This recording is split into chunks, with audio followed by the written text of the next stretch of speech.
What is up, guys? So today I have here the iPhone 16 Pro, and today I'm going to be telling you whether or not it's worth picking up this device after 3 weeks of usage. So let's get started. Okay, so the first thing I'm going to talk about is, have I noticed any issues with this device after the 3 weeks of usage? Honestly, no. I think this is the best iPhone that once it was released, having no problems. The last year the iPhone 15 Pro and Pro Max had the overheating issue, which this phone does not have, which is honestly really great and super important too. But then it just seems like every iPhone that releases has some sort of problem out of the box. But this phone thankfully hasn't, at least not that I've noticed.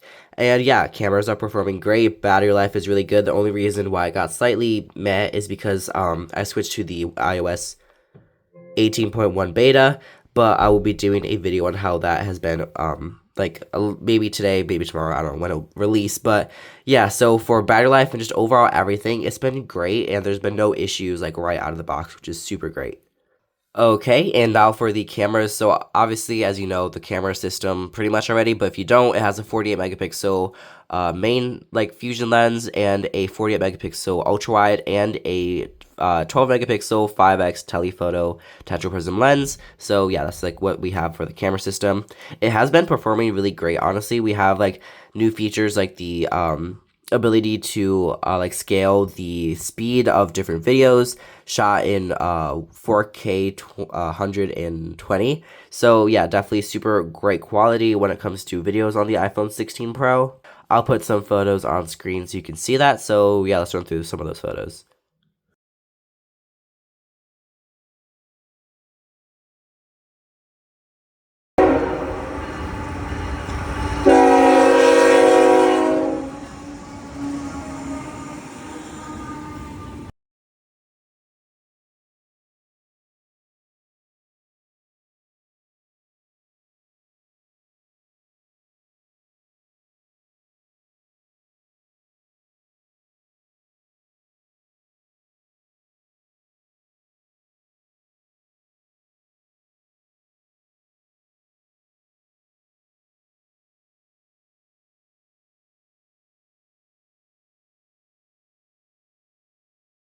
Okay, so as you can see, this phone takes actually really great videos. We also have the ability to take spatial audio or spatial videos, not audio. Well, you do get the audio, but spatial videos with the ultra wide in the main lens. So that is super cool.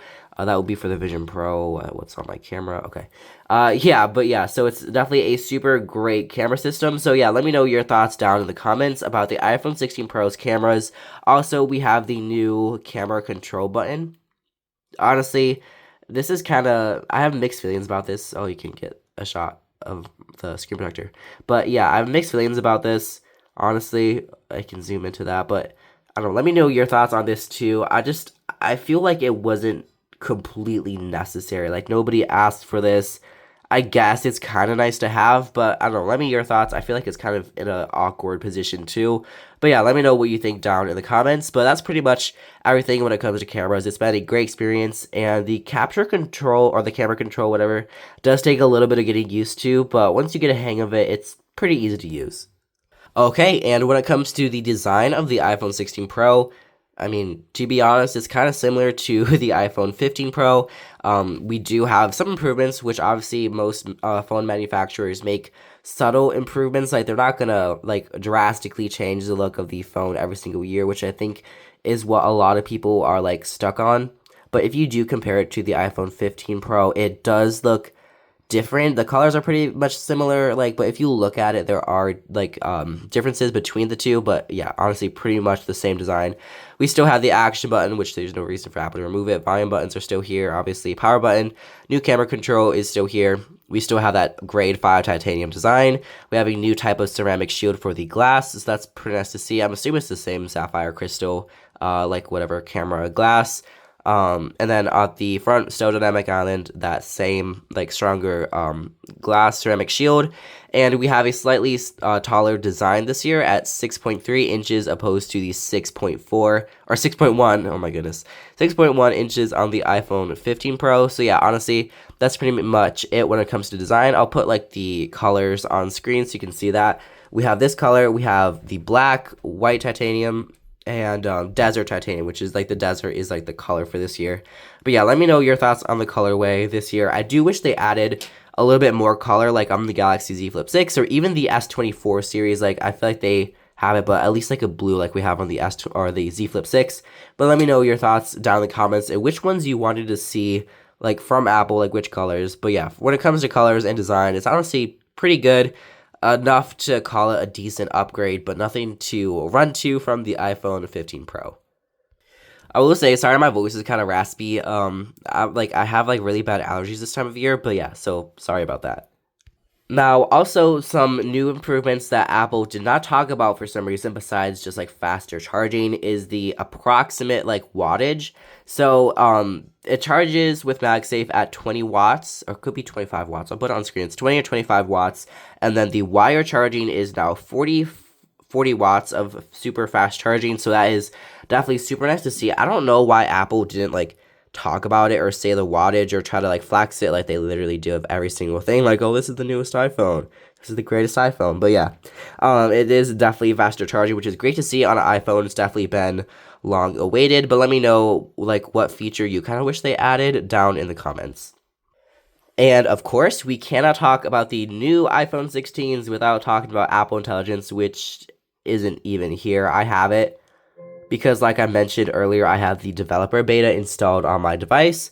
But if you don't have that or you don't want to do like a public beta, you're not going to get it until it officially releases, which is expected on the 28th of October. So the end of the month is when it's expected to be released. So I don't know. It's pretty nice, honestly. Hey Siri.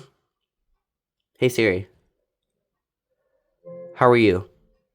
Hey, I can't complain. Thanks for asking.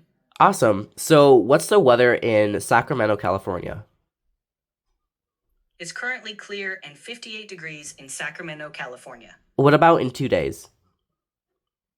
The forecast in Sacramento, California is calling for both partly cloudy skies and clear skies between today and Friday. What about in Tampa Bay? In Tampa, Florida, between today and Friday, the weather will start out with partly cloudy skies, then clear skies. After they literally just got the hurricane. So as you can see, that's like kind of one of the new features is it can like remember things as like you like talk or whatever. So that's pretty nice, like the continual conversation. It has more like awareness of your like I guess your like what you're saying, I guess. Yeah. But it's honestly pretty cool. Great. The new Siri works pretty well. The voice. Hi Siri. Hi. Hello, William. How can I help? I just don't really like it. I don't think they really needed to make it non-binary. I think the Siri we had before was great, but I don't know. Let me know your thoughts on the new Siri. We also have like the whatever it's called, the like image or the text like renewal thing. Like it can rewrite it in different ways and stuff like that. We do have that. But so far like the Genmoji and like the image playground and honestly the things that I think people are most excited for are not here yet, and even like the new Siri and stuff will be available on the iPhone 15 Pro and 15 Pro Max, so you don't need a new iPhone for the Apple Intelligence. But let me know your thoughts on the AI or Apple Intelligence down in the comments. Okay, so overall, just can I recommend this device to you if you're interested in picking it up? So honestly, it depends. So if you're coming from an iPhone 14 Pro or 14 series or newer, I would definitely say this is worth the upgrade. A lot of people say don't upgrade unless you're from like the iPhone 12, which is like crazy old at this point. But yeah, it's definitely a super great phone. And I used the iPhone 14 Pro Max for like maybe a year or so when it was released, and I liked it. But in comparison to this, you have way slimmer bezels, which I know isn't super important. We have the new action button, the camera control, a titanium design, a slightly like better looking design than the 15 or 14 Pro. Honestly, I think it's worth the upgrade from the 14 Pro, Pro Max, any 14 series and older. And if you have a 15 Pro, I definitely would not switch to this phone because there's honestly not anything crazy new except for the new camera sensors, capture button, taller display, stronger glass, but it's definitely something to wait for the 17 if you do have a current 15. So I don't know, let me know your thoughts down in the comments. I can definitely recommend this phone. It starts out at in the US for 128 gigabytes. So yeah, definitely a super, super great phone. I really love this device. But yeah, let me know your thoughts down in the comments. And thank you so much for watching this video. If you enjoyed it, like always, please consider subscribing. Also, stay tuned for the video comparing, or like why I switched from the Z Flip 6 to this phone. Also, I have a comparison out on my channel. I'll put like in the end card. So yeah, definitely watch those videos. And thanks for watching. I'll catch you in my next video, and I'll see you then.